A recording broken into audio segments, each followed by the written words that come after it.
আজকে আমাদের পরিবারে কোনো ধরনের শান্তি নাই। আছে যারা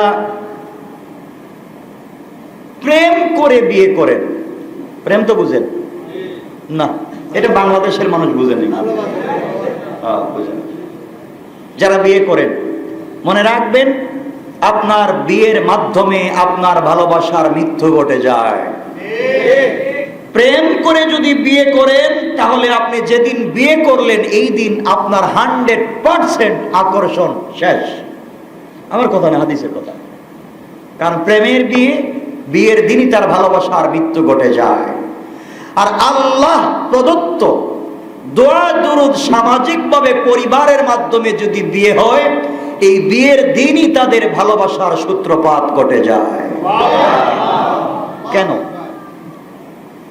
এই বিয়ে, যে বিয়ে সামাজিকভাবে হয়, এই মেয়ে কোনোদিন ছেলেকে দেখে নাই, চিনে নাই। ছেলেও কোনোদিন এই মেয়েটাকে দেখেও নাই, চিনেও নাই। এই দিন থেকে তাদের পথ চলা মাত্র শুরু।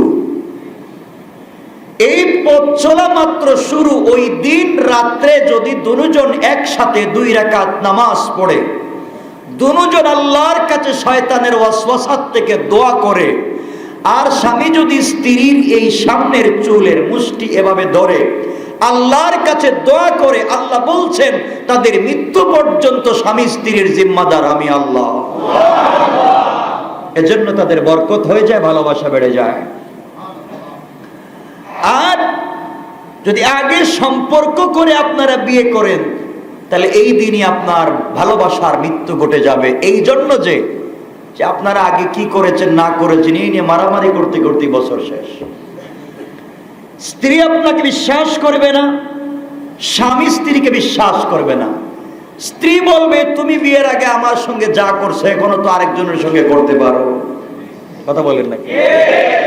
স্বামী বলবে তুমি বিয়ের আগে আমার সঙ্গে যা করছো আরেকজনের সঙ্গে তাই তো করতে পারো। কথা বলেন না কেন? যেন কোনো বিশ্বাস থাকবে না, কোনো আদর্শ থাকবে না। এই জন্য ইসলাম বলেছে বিয়ে যখন করবেন আল্লাহর কাছে চেয়ে বসেন, আল্লাহর কাছে চান, সৎ পাত্র চান, সৎ পাত্রী চান।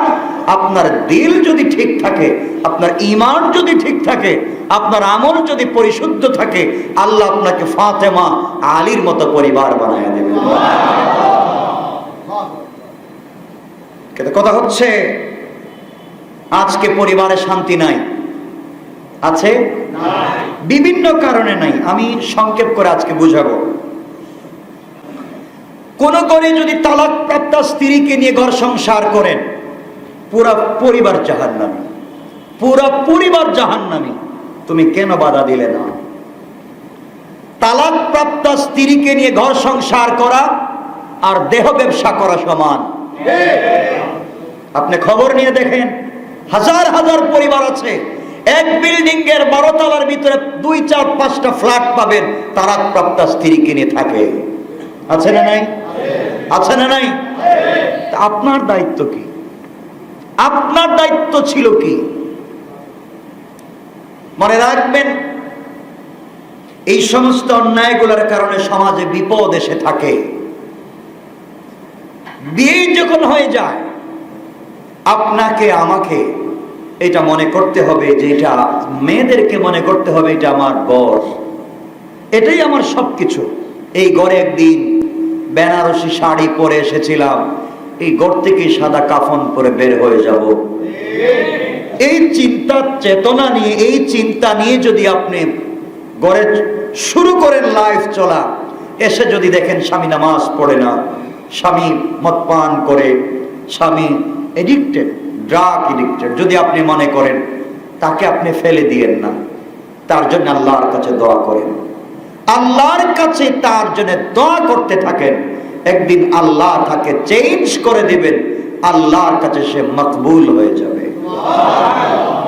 দোয়া করতে হবে। চিন্তা করে দেখেন, কে কয়দিন স্ত্রীকে নিয়ে নামাজ পড়েছেন? কে কয়দিন স্ত্রীকে নিয়ে একসাথে মোনাজাতে হাত উঠিয়েছেন? কেন উঠান নাই? রাসূল পাক তো স্ত্রীদেরকে নিয়ে নামাজ পড়তেন, মোনাজাতে হাত উঠাতেন। তাদের পরিবার ছিল শান্তির, আজকে আমাদের পরিবার হচ্ছে অশান্তির। যারা কলেজে পড়ো, ইউনিভার্সিটিতে পড়ো, তোমাদের তো কলেজ ইউনিভার্সিটির অবস্থা মাশাআল্লাহ অনেক ভালো না? হ্যাঁ, কলেজে আছে এখন জাস্ট ফ্রেন্ড, জাস্ট ফ্রেন্ড। এটা তোমার কি হয়? খাবো, ওটা আমার জাস্ট ফ্রেন্ড।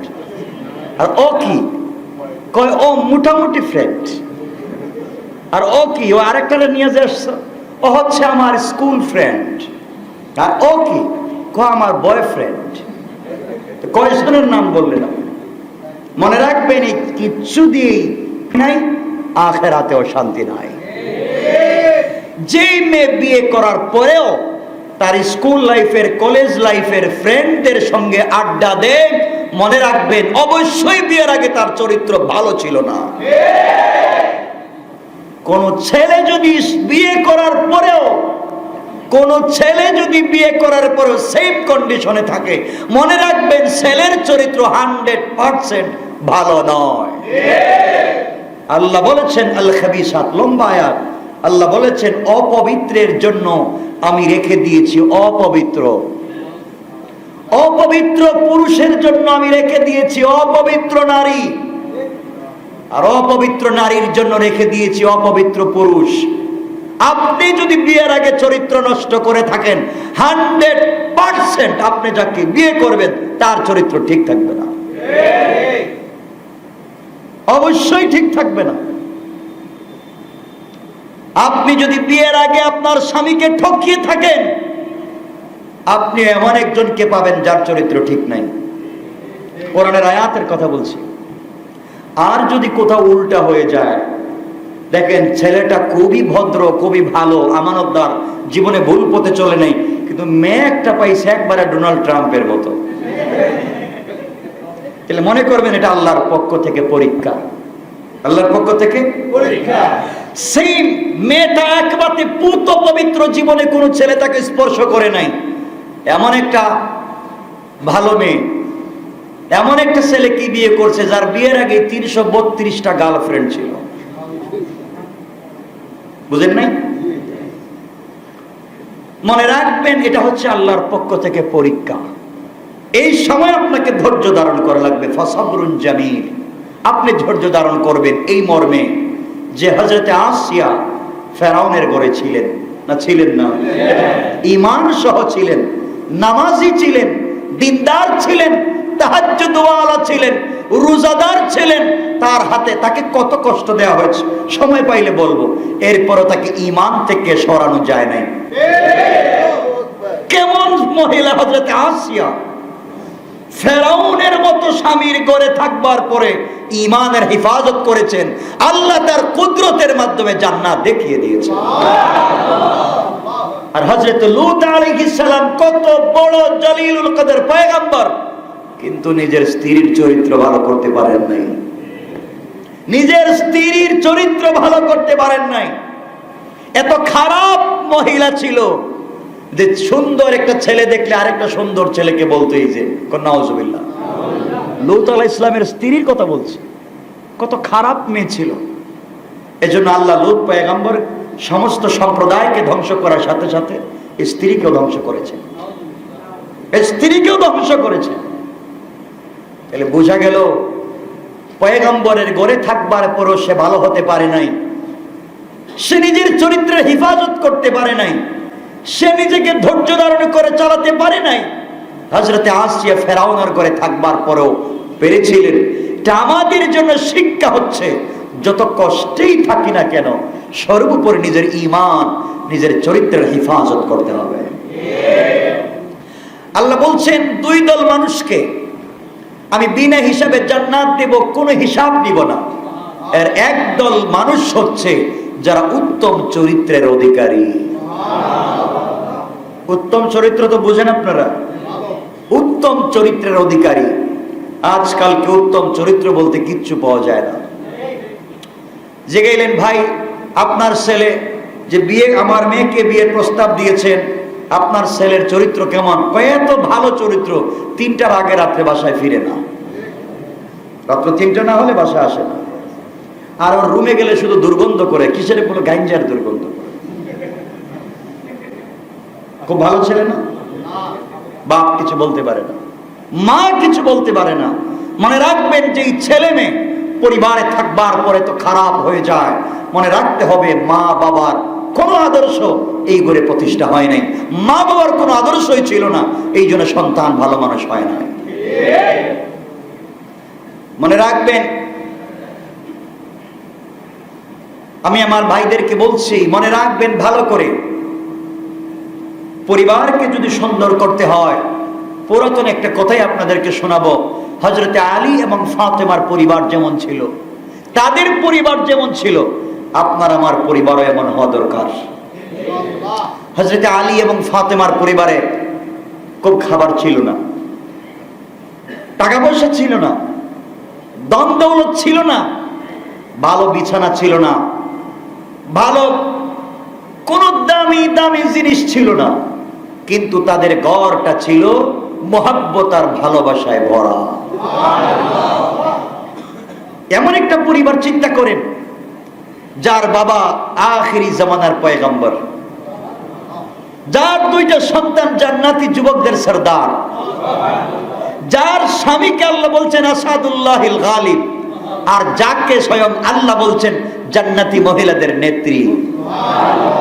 আরেকটা পরিবার দেখান তো, পৃথিবীর বুকে আরেকটা পরিবার দেখান। রাসূলের পরিবার তো পাবেন না এভাবে, রাসূলের পরিবার তো এভাবে পাবেন না।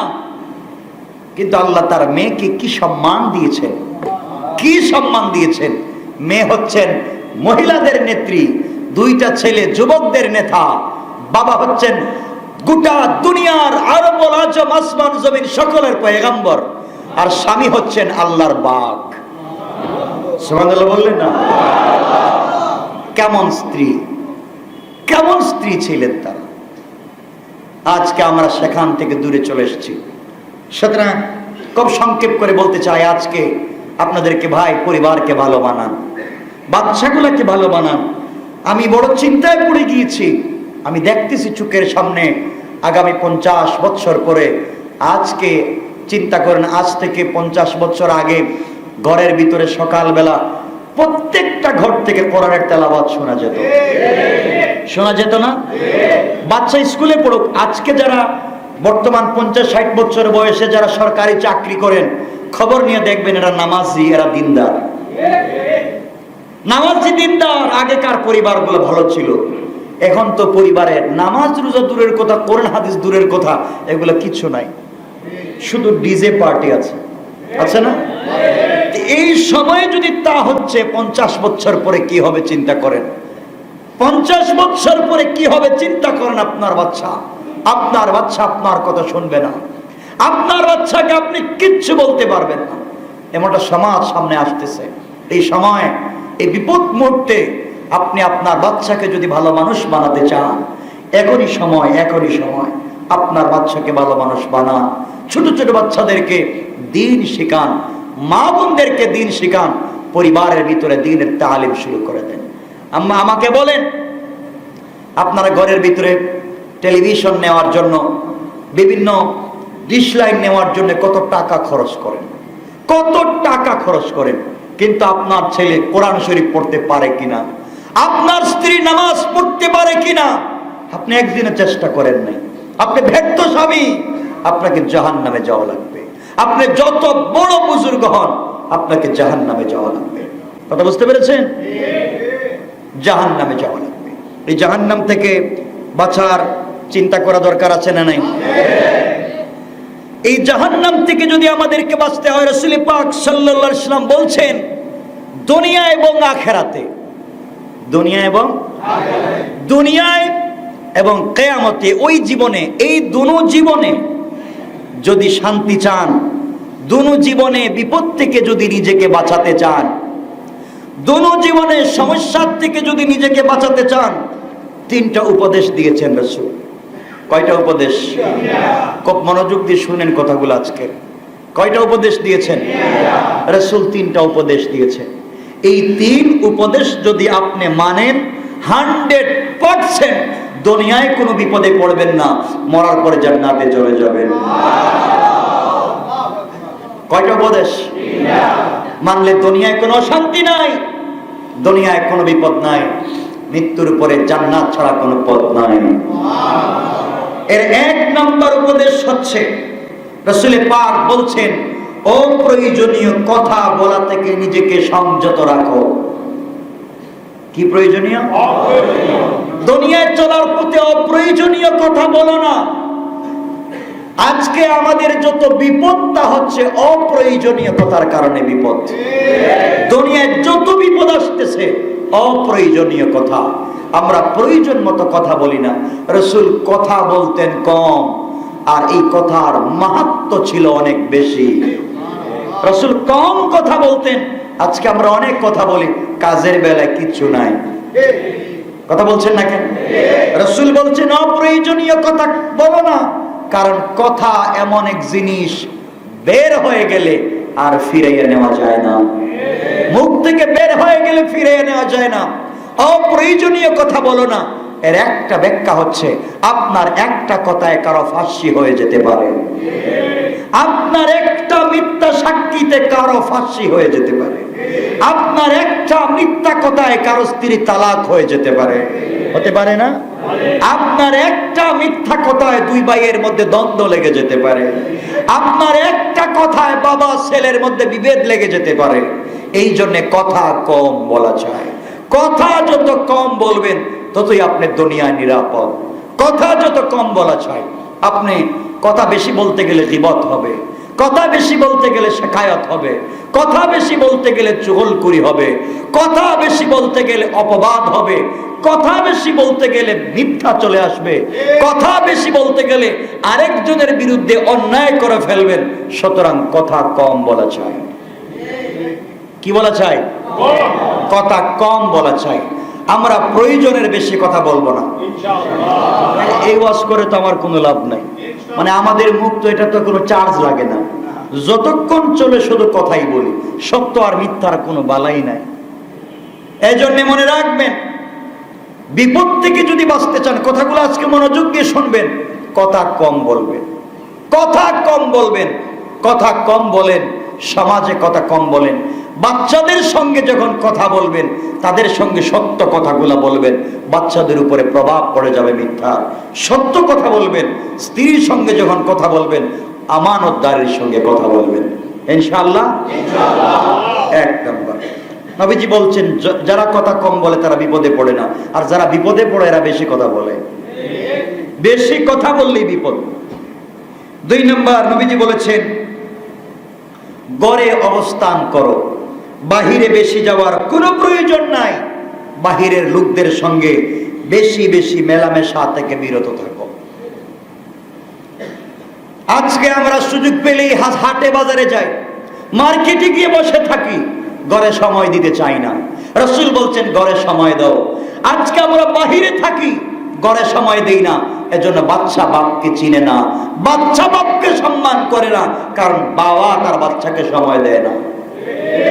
কথা বলছেন না কেন? বাচ্চাকে সময় দেন, পরিবারের সময় দেন, ঘরে বেশি সময় কাটান। আমরা তো বন্ধু বান্ধবদের সঙ্গে সকালে বের হলাম আর রাতে 4টায় গিয়ে ঢুকলাম, সারাদিন বাইরে। কথা বলছেন না কেন? বাচ্চাদেরকে সময় দিচ্ছেন না, বাচ্চাদের সঙ্গে সময় কাটাচ্ছেন না। কেন করছেন এখন? রাসূল পাক বলছেন, তোমরা বেশি ঘরের বাহিরে আইসো না, প্রয়োজন ছাড়া ঘরের বাহিরে থাইকো না। প্রয়োজনে তোমরা ঘরের বাহিরে আসো, প্রয়োজন ছাড়া তোমরা আইসো না। প্রয়োজন ছাড়া তোমরা আইসো না, ঘরের ভিতরে থাকো। ঘরটাকে জান্নাতের টুকরা বানাও। ঘরে বেশি বেশি জিকির করো, ঘরে বেশি বেশি তাসবিহ পড়ো, ঘরে বেশি বেশি তাহলিল, যা মন চায় ঘরের ভিতরে করো। ঘরের ভিতরে জিকির চালাইয়া দাও। আমরা তো ঘরের ভিতরে নামাজ পড়ি না, ঘরের ভিতরে জিকির করি না, বাচ্চাদেরকে নিয়ে একটু তালিম করি না, স্ত্রীকে নিয়ে একটু বসি না। এইভাবে আমাদের পরিবার চলছে। এজন্য পরিবারে কোনো মিল নাই, পরিবারে কোনো শান্তি নাই। বাচ্চা আমাকে চিনে না, আমি বাচ্চাকে চিনি না, কেউ কারো সঙ্গে ভালো ব্যবহার করতে পারি না। এর একটাই কারণ, আমরা বাহিরে বেশি সময় দেই, ঘরে সময় দেই না। কথা বলেন না কেন? এজন্য আমাদের কাজ হচ্ছে, বিপদ থেকে বাঁচতে হলে ঘরে সময় দেন। বাহিরে থাকলে, বাবা যদি বাহিরে থাকে, বাচ্চাদের বড় ভয়, বাবা কখন কোন বিপদে পড়ে যায়। সন্তান যদি বাহিরে থাকে বাবার বড় ভয়, কোন সময় জানে কোন বিপদে পড়ে যায়, কোন সময় কোন ঝামেলায় পড়ে যায়। ঘরে থাকলে তুই টেনশন নাই, আছে? কিন্তু মনে রাখবেন, আপনাকে ঘরে থাকতে বলেছি, ঘরে থেকে কি করবেন? বাচ্চাদেরকে সময় দিবেন, জিকির করবেন, কোরআন তেলাওয়াত করবেন। কিন্তু তাই বলে যদি ঘরে বসে সারাদিন ফেসবুক চালান, সারাদিন যদি ইন্টারনেটে বসে থাকেন, তো আপনি তো জাহান্নামী বসে আছেন। ঘরে থাকবেন বলছি, তার অর্থ এটা নয় যে ঘরে থেকে থেকে সারা রাত্র ফেসবুক চালালেন, সারা দিন রাত ইন্টারনেট ইউজ করলেন। স্বামী একদিকে, স্ত্রী একদিকে, বাচ্চাকে দুধ খাওয়াচ্ছে, এখন থেকে বাচ্চা নাই। ওই যে দুধ খাওয়াইতে গেছিল, বাচ্চা তো এখান থেকে চলে গেছে অনেক আগে। মা এভাবে দইরে রাইখা দিয়েছে, আর একদিকে মোবাইল চালাচ্ছে। আছে না নাই? এটা কোন দুনিয়া আছে? কোন দুনিয়ায় আসছেন আপনি? মা বাচ্চার মুখে ভাত দিচ্ছে, এভাবে ভাত দিচ্ছে, এভাবে ভাত দিচ্ছে, এভাবে মোবাইল চালাচ্ছে। ভাত যে হাতে ছিল এটা নিচে পড়ে গেছে, কেন মা জানে না, বাচ্চা এখানে নাই। মা তো এদিকে না, তো মার কাজ হচ্ছে মোবাইলে। আছে না নাই? মিথ্যা কথা বলবেন না, আছে না নাই? এজন্য একটা রচনা, একটা বাচ্চাকে বলা হয়েছিল একটা রচনা লেখো। সে টেলিফোন নিয়ে রচনা লিখছে, আমার মা বাবা যদি আমাকে মোবাইলের মতো ভালোবাসতো। টিচার বলছেন, কেন তোমার মা বাপ মোবাইলের মতো তোমাকে ভালোবাসবে কেন? কয়, মা বাবা যখন ঘরে থাকে, চার্জ চলে গেলে কতক্ষণ পরে পরে মোবাইল চার্জ দেয়, ময়লা পড়ে গেলে এটা ধুয়ে মুছে পরিষ্কার রাখে, কয়েকদিন পরে পরে এটার কাভার পাল্টায়, এটার ডেকোরেশন করে, ডিজাইন করে, মুছে রাখে, পকেটে রাখে, কেউ কতক্ষণ পরে পরে বাহির করে দেখে। কিন্তু বাবা আমি খেলাম কিনা, আমি স্কুলে গেলাম কিনা, আমার টিচারের কাছে পড়লাম কিনা, আমার ড্রেস আপ আছে কিনা, এগুলা দেখে না। বাবা তো সারা রাত্রে, মা তো সারা রাত্র মোবাইল নিয়ে ব্যস্ত। মনে আছে না নাই? মা বাপ মোবাইল নিয়ে ব্যস্ত, বাচ্চার কোনো খবর নাই। তো এই বাচ্চা আপনাকে বড় হয়ে কেন মা বাপকে সম্মান করবে? এজন্য কথাগুলো মনোযোগ দিয়ে শোনেন, আল্লাহকে ওয়াস্তে পরিবারে থাকবেন, বাচ্চাদেরকে সময় দেন, বাচ্চাদেরকে সময় দেন, জিকির আজকার করেন। কয়টা বলছি? 3 নাম্বার হচ্ছে, বিপদ থেকে যদি বাঁচতে চান, 3 নাম্বার হলো পূর্বে যত গুনাহ হয়ে গেছে, গুনাহর জন্য আল্লাহর কাছে ক্ষমা চান, কান্নাকাটি করেন। জীবনে যত গুনাহ হয়ে গেছে, অপরাধ হয়ে গেছে, এই অপরাধের জন্য আল্লাহর কাছে কান্নাকাটি করেন, আল্লাহর কাছে তওবা করেন, আল্লাহর কাছে মাফি চান। আল্লাহ বলছেন, গোলাম আমি কথা দিলাম তোকে মাফ করে দেব।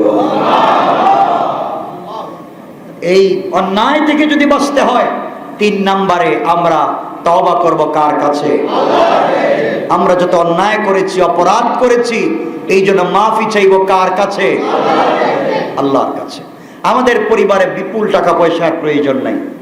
আমাদের পরিবারগুলায় অনেক স্ত্রীদেরকে অনেক জুয়েলারি অর্নামেন্টস দেওয়ার দরকার নাই। তাদের কাছে দিন পৌঁছে দেন, তাদের কাছে দিন পৌঁছে দেন, দেখবেন কিছুই লাগবে না, এমনিতেই ওরা শান্তিতে থাকবে। আমরা তো দিন পৌঁছে দিতে পারলাম না, আমরা দিন দিতে পারি নাই। কথাগুলো দিল দিয়ে শোনেন, কি বলতে চাচ্ছি। আজকে পরিবারে শান্তি নাই, আজকে পরিবারে শান্তি নাই। অনেক স্বামী অসুস্থ হয়ে বিছানায় পড়ে আছে, স্ত্রী ঘুরেও তাকায় না। আছে না? অনেক স্ত্রী অসুস্থ হয়ে পড়ে আছে, স্বামী একবারও দেখে না। তার সময় নাই, তার সময় নাই। যদি এভাবেই করে থাকেন, মনে রাখবেন আপনার থেকে যে প্রজন্ম শুরু হয়েছে, কিয়ামত পর্যন্ত আপনার ঘর থেকে যত বংশ আসবে, কেউ কারো সঙ্গে সম্পর্ক থাকবে না। এজন্য ভবিষ্যৎ প্রজন্মকে যদি ভালো রাখতে হয়, আপনি ভালো হয়ে যান, আপনি ভালো হয়ে যান, আপনি ভালো হয়ে যান, গোটা দুনিয়া ভালো হয়ে যাবে। আমরা তো আরেকজনকে ওয়াজ করি, নিজেকে ওয়াজ করেন, নিজেকে নসিহত করেন। আমি কোথায় গিয়ে পৌঁছে গেলাম। দেখেন হযরতে ফাতেমা, হযরতে আলীর জিন্দেগি দেখেন। তাদের ঘরে কিচ্ছু ছিল না, প্রেম, ভালোবাসা, মোহাব্বত, দরদ ছিল। আল্লাহ তাদের ঘরটাকে জান্নাত বানিয়ে দিয়েছিল। না দেন নাই?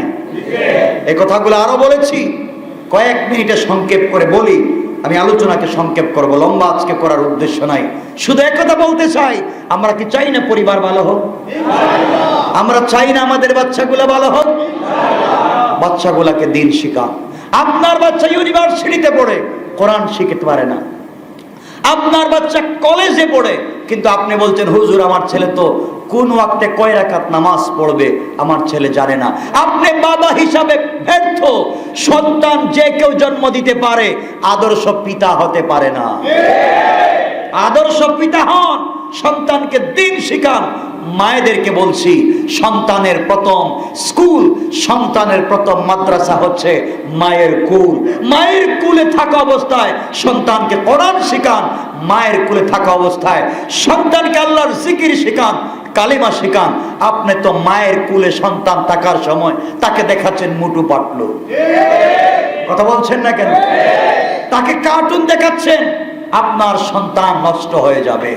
কথা বলছি আমি, আবারও বলছি, আপনি আপনার সন্তানকে দ্বীনের পথে যদি নিয়ে আসতে না পারেন, আপনার সন্তানের ভিতরে দ্বীনের দরদ যদি পৌঁছায় দিতে না পারেন, আপনার বাচ্চা এখনো মাটি নয়, আপনার বাচ্চা কাঁচা মাটি। আপনার বাচ্চা কাঁচা মাটি। আপনি যেভাবে চাইবেন রিফাইন করতে পারবেন, যে কোনো বক্সে তাকে রাখতে পারবেন, কিন্তু বাচ্চা যখন শক্ত হয়ে যাবে তখন আর ভাঙতে পারবেন না, ভেঙে যাবে। তখন ইচ্ছা করলে আর ভালো করতে পারবেন না, শক্ত করলে ভেঙে যাবে। এখন সময় আপনার বাচ্চাকে ভালো পথে নিয়ে আসা। পারবেন না ইনশাল্লাহ? এজন্য আবার বলছি, সন্তানগুলোকে ভালো মানুষ বানান, সন্তানগুলোকে দ্বীনের পথে নিয়ে আসেন। নচেত এমন একদিন আসবে আপনার সন্তান আপনার কথা শুনবে না। আজকে আমরা যত কথা বলি, অনেক কথা আছে, কোনো লাভও নাই ক্ষতিও নাই, শুধু বলতেই থাকি, আছে না? দুই বন্ধু বসছে, ওরা কথা বলতেছে। আপনাদেরকে একটা কথা বলি,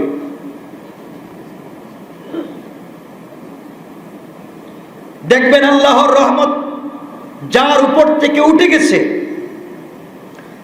যার উপর থেকে আল্লাহর রহমত উঠে গেছে, তার আলামত হচ্ছে এই ব্যক্তি অনর্থক সময় নষ্ট করে। যে অনর্থক সময় নষ্ট করে, টোটাল টাইম ফেসবুকে কাটিয়ে দেয়। আরে মিয়া, এই সময় তোমাকে জান্নাতে যাওয়ার কথা, এই সময় তুমি ইবাদত করে জান্নাতে পৌঁছে যাওয়ার কথা, এই সময় জিকির করে করে রাসূলের দিদার লাভ করার কথা, এই সময় তুমি তাহাজ্জুদের সিজদায় পড়ে জান্নাত কিনে নেওয়ার কথা। সময় নষ্ট করেছো ফেসবুকে, সময় নষ্ট করেছো ইন্টারনেটে, সময় নষ্ট করেছো বন্ধু বান্ধবদের আড্ডায়। প্রমাণ হয়ে গেল আল্লাহর রহমত উঠে গেছে, এটাই আলামত। যেদিন বুঝবেন কারো উপর থেকে আল্লাহর রহমত উঠে গেছে, যখন দেখবেন সে অনর্থক সময় নষ্ট করে, অনর্থক সময় নষ্ট করে। আপনি তো সময়টাকে কাজে লাগাবেন। যারা অনর্থক সময় নষ্ট করে, বুঝবেন তাদের উপর থেকে আল্লাহর রহমতের ছায়া উঠে গেছে। কারণ আল্লাহর রহমতের ছায়া থাকলে অনর্থক সময় নষ্ট করতে পারে না। আমার মায়েরা বোনেরা দেখবেন পরিবারে, ওরা অনেক সময় অনর্থক সময় নষ্ট করে, সারাদিন বাচ্চাদেরকে নিয়ে টেলিভিশন দেখতে থাকে। আছে না? অনেক পরিবারে আছে না? টেলিভিশন দেখতে আছে, কিন্তু বাচ্চাদেরকে সময় দিতে না, অনর্থক সময় নষ্ট করা। আরে আপনি দিন হচ্ছে রাত হচ্ছে, আপনি বুঝতেছেন না যে আপনার জিন্দেগির দিনগুলো কমে যাচ্ছে, আপনার হায়াতের জিন্দেগির টাইম কমে যাচ্ছে, আপনি কবরের দিকে চলে যাচ্ছেন। এখনো আপনি কোনো সামান জোগাড় করতে পারলেন না, কবরে গিয়ে কি জবাব দিবেন? কি জবাব দিবেন কবরে? কি জবাব দিবেন কবরে? আল্লাহ রাব্বুল ইজ্জত ওয়াল জালাল ওই দিন বলবেন, কি ছিল এমন যে তোমাদেরকে আমি আল্লাহ থেকে ফিরে রেখেছিল, আমার দিকে তোমরা ফিরে আসতে পারলে না। সুতরাং আল্লাহকে আসতে আপনাদেরকে বলবো, অনর্থক সময় নষ্ট করা যাবে যাবে না। অনর্থক সময় নষ্ট না করে পরিবারের সময় দেন। আপনারা একটু চিন্তা করা দরকার, হযরতে আলী আর ফাতেমার কয়টা ছেলে? কয়টা? দুইটা ছেলে, দুটোই জান্নাতের সরদার। কি এমন তাদেরকে শিক্ষা দিলেন যে দুটো বাচ্চা জান্নাতের সরদার হয়ে গেলেন? অথচ দুটো বাচ্চা ছোট ছোট থাকতে তাদের মা মারা গিয়েছে, ছোট ছোট থাকতে তাদের মা মারা গিয়েছে। এরপরও তারা জান্নাতের যুবকদের সরদার হয়ে গেলেন। কি এমন শিক্ষা তাদেরকে দেওয়া হয়েছিল? আর আজকে আমাদের 10টা 12টা বাচ্চা আছে, কিন্তু বাবা মারা যাওয়ার পরে বাবার লাশ হসপিটাল থেকে আনে না, বাবার লাশ হসপিটাল থেকে আনে না। আপনারা জেনেছেন ফেনীতে গেল 1 মাস আগে ওনার 3টা ছেলে 2টা মেয়ে, 3টা ছেলে হিন্দু, 3টা ছেলে 2টা মেয়ে, 3টা ছেলে বাংলাদেশের সর্বোচ্চ জায়গায় তারা চাকরি করে। দুটোটা মেয়ে, একজন ইঞ্জিনিয়ার আর একজন হচ্ছে ডাক্তার, একবার প্রতিষ্ঠিত 5টা বাচ্চা। কিন্তু মা হসপিটালে নয়, বাড়ির ভিতরে দুঃখে দুঃখে মরতেছে, একটা বাচ্চা এসে দেখে যায় না। প্রতিবেশীরা, পুলিশ সেই মাকে হসপিটালে ভর্তি করে সন্তানদেরকে টেলিফোন দিয়েছিল। সন্তানরা বলছে আমাদের মা কি এখনো বেঁচে আছে? কোথায় গিয়েছে সমাজ? যে মা বাবা তোমাকে এত কষ্ট করে বড় করেছে, সন্তান বড় হয় মা বাপকে চিনছে না। ব্যর্থতা আমার, সন্তানের কাছে আমার পরিচয় তুলে ধরতে পারি নাই। আমি বলতে পারি নাই আমি তোমার বাবা, আমি বলতে পারি নাই আমি তোমার মা। এই পরিচয় তাদের কাছে তুলে ধরতে পারি নাই, এই দরদ তাদের কাছে পৌঁছে দিতে পারি নাই। এই জন্য সন্তান বড় হয়েছে ঠিকই, মানুষ হয় নাই। কথাগুলো বুঝতেছেন আমার? আল্লাহর কাছে চান, আল্লাহর কাছে বলতে থাকেন। আল্লাহ আমাদেরকে অনেক কিছু দিতে চান, আমরা নিতে পারি না। দিতে চান কিন্তু চাই না তো আমরা। আল্লাহ অনেক কিছু দিতে চান, আমরা নিতে পারি না। বন্ধুগণ, আসুন সংক্ষেপ করে আপনাদেরকে কথাগুলো পুরাতন শুধুমাত্র এই জন্যই বুঝাতে চাইবো যে পরিবারে শান্তি আসবে কেমনে, স্বামী স্ত্রীতে শান্তি আসবে কেমনে। একটা পরিবারে যদি স্বামী স্ত্রী থাকে আর ওই জায়গায় যদি শান্তি না থাকে, কসম আল্লাহর, পরিবারে শান্তির আশা করা যায় না। কোনো লাইনই নাই, কোনো লাইনই নাই পরিবারে শান্তি আনার। মনে রাখবেন, ভাই ভাইয়ের সম্পর্ক একদিন শেষ হয়ে যেতে পারে, মা বাপ একদিন মরে যেতে পারেন, সন্তান একদিন তোমার কাছ থেকে চলে যেতে পারে, কিন্তু এই বৃদ্ধ বৃদ্ধা বয়সে এই বুড়া বুড়ি একসাথেই থাকা লাগবে। দেখো তোমার মা বাবার দিকে, তোমার মা বাপ বৃদ্ধ বৃদ্ধা হয়েছেন, একসাথে আছে, তোমাকে এইভাবে থাকা লাগবে। সুতরাং একজন আরেকজনকে এখনই বুঝা লাগবে। যদি না বুঝতে পারেন, এটা আপনার আমার ব্যর্থতা। কথা কি বুঝাইতে পারছি? এটা আমার আপনার ব্যর্থতা। রাসূল পাক সাল্লাল্লাহু আলাইহি ওয়াসাল্লামের কলিজার টুকরা মেয়ে হযরতে ফাতেমাকে রাসূল বিয়ে দিয়েছিলেন। কার কাছে? বিয়ের ঘটনা তো আপনারা জানেন, আমি বলেছি। কার কাছে বিয়ে দিয়েছিলেন? আলীর কাছে। কত নাটকীয়তার পরে বিয়ে হয়েছে, কত কাহিনীর পরে বিয়ে হয়েছে। এই হযরতে আলীর সঙ্গে বিয়ে হলো। রাসূল পাক সাল্লাল্লাহু আলাইহি ওয়াসাল্লাম হযরতে ফাতেমাকে ডাকলেন। বিয়ের রাতে হযরত রাসূল পাক গেলেন আলীর ঘরে, ফাতেমার ঘরে। ফাতেমাকে ডেকে কাছে আনলেন, এনে বললেন, মা শোনো, তুমি আমার মেয়ে, তুমি আমার মেয়ে, আমি বিশ্ব নবী, এই কারণে তুমি অহংকার করো না। আজকে তোমাকে আলীর হাতে দিয়েছি, তুমি মনে রাখবে আলী আমার সাহাবায়ে কেরামের মধ্যে সবথেকে বীরত্ব কথা একজন সাহাবীর নাম। আমি তার হাতে তোমাকে উঠিয়ে দিয়েছি, তুমি বিশ্বনবীর মেয়ে হিসাবে আলীর সঙ্গে কোনো ধরনের বেয়াদবি করো না। আলীর ঘরে খাবার থাকতে না পারে, আলী তোমাকে ভালো পোশাক দিতে না পারে, আলী তোমাকে ভালো বিছানায় রাখতে না পারে, কিন্তু আমি কথা দিলাম এই আলী তোমার জান্নাতের কারণ হয়ে যাবে। সাবধান, আলীর সঙ্গে বেয়াদবি করো না। আলী আর যাই হোক, আলী খাটো, আলী ছোট, আলীর ঘর নাই, আমার ঘরে থাকে, আলীর খাবার নাই, আমার ঘরে খায়, তাকে ছোট করো না। কারণ আল্লাহ বলছেন আলী হচ্ছে আসাদুল্লাহ গালিব, আল্লাহ যাকে বিজয়ী বাঘ বানিয়েছেন। সাবধান মা, তুমি আমার সঙ্গে বেয়াদবি করতে পারো, আল্লাহ মাফ করে দিতে পারেন। তুমি আমার সঙ্গে বেয়াদবি করতে পারো, আল্লাহ মাফ করে দিতে পারেন। তুমি আল্লাহর সঙ্গে বেয়াদবি করতে পারো, মা আল্লাহ তোমাকে মাফ করে দিতে পারেন।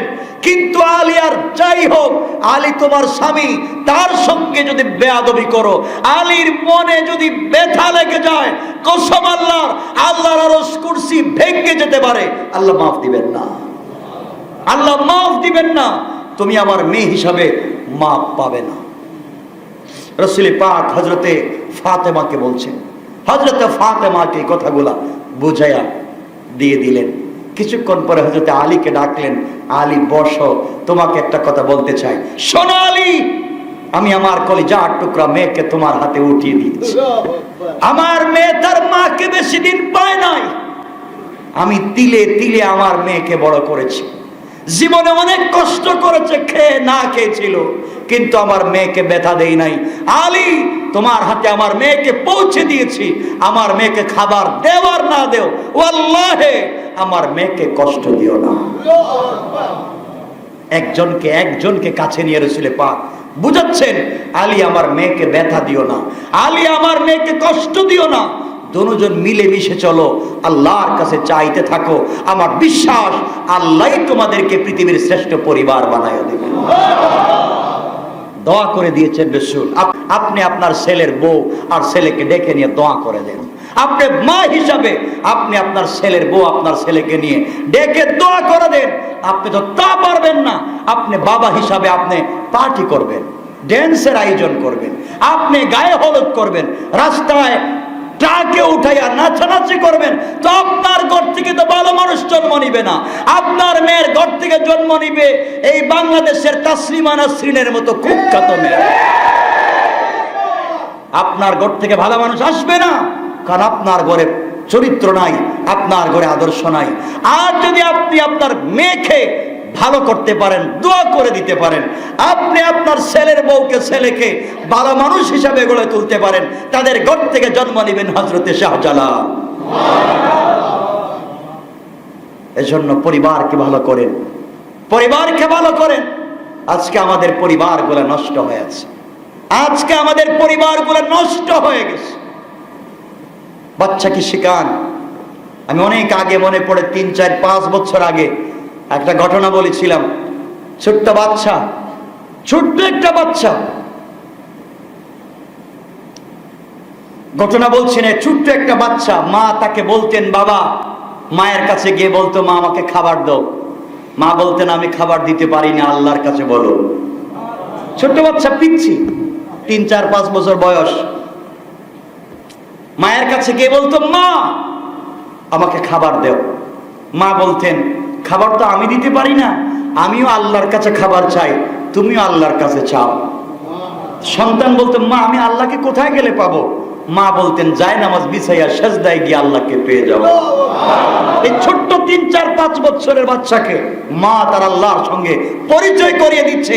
আর আপনি কুখ্যাত মা আপনার সন্তানকে পরিচয় করিয়ে দিচ্ছেন সিরিয়ালের নায়ক নায়িকাদের সঙ্গে। কেমন মা আপনি, কেমন বাবা? হযরত গঞ্জ বখশী রহমতুল্লাহ আলাইহি যখন তিনি বলতেন মা আমার তো পেটে অনেক দারুণ খিদে লেগেছে, আপনি আমাকে খাবার দেন না, মা বলতেন আমি দেখছো না নামাজ পড়ে সেজদায় গিয়ে আল্লাহর কাছে বলছি আল্লাহ খাবার দাও, আল্লাহ আমাকে খাবার দিয়েছেন, এই তো ঘরের ভিতরে খাবার আছে, মা এখান থেকে আমাকে খাবার দাও। না, এটা আমাকে দিয়েছে, তোমাকে দেয় নাই। তুমি যদি খাবার পেতে হয় তুমিও আল্লাহর কাছে বলো।